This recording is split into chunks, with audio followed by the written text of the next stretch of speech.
Thunder Force 2.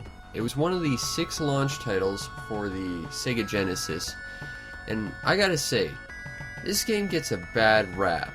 The basic premise is this: you are the pilot of the Fire Leo Mark II, codename Excelsia, and there's an evil empire and...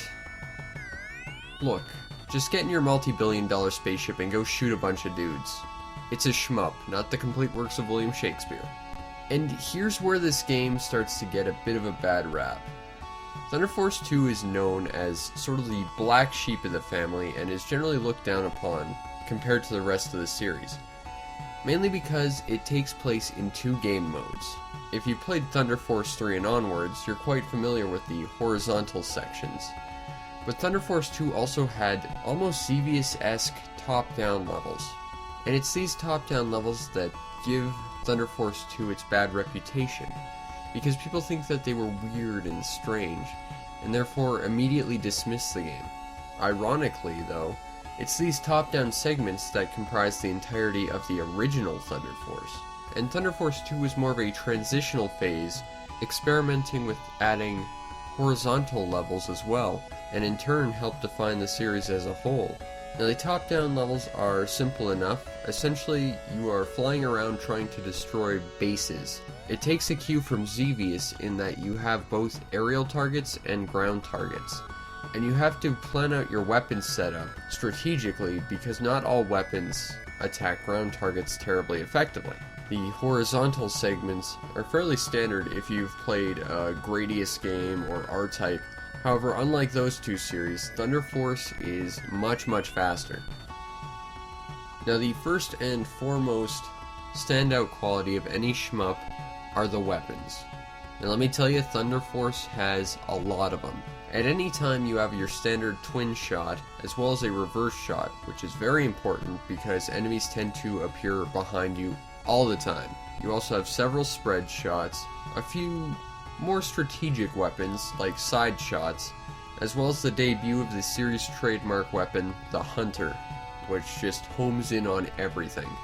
Very useful, very useful. Now both the top-down and horizontal stages have their own variation on these weapons, and between the 2 of them they have about 6 each.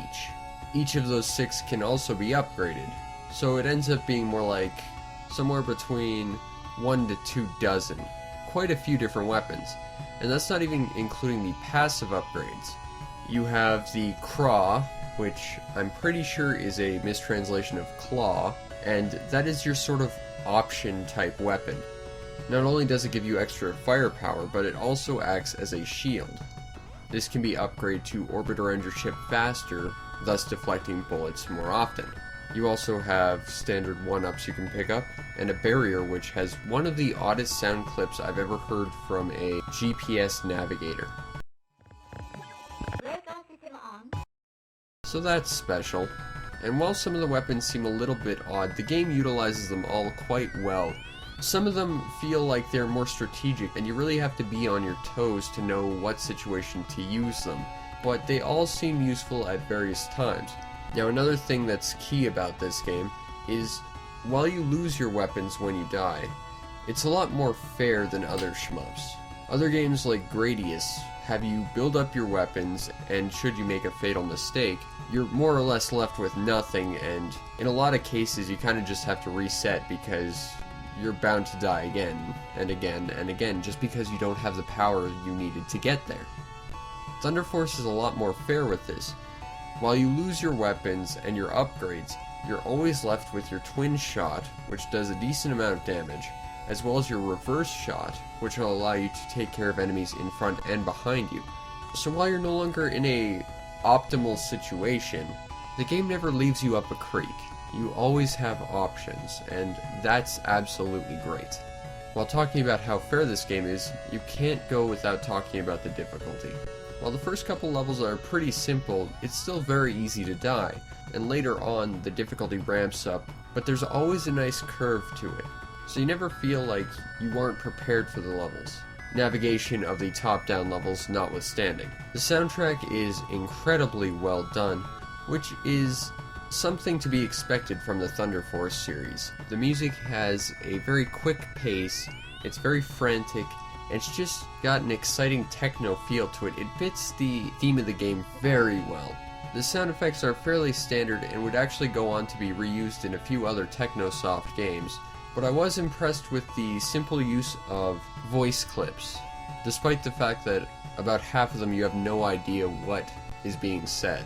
It was a nice touch, and made the game feel a little more future-y.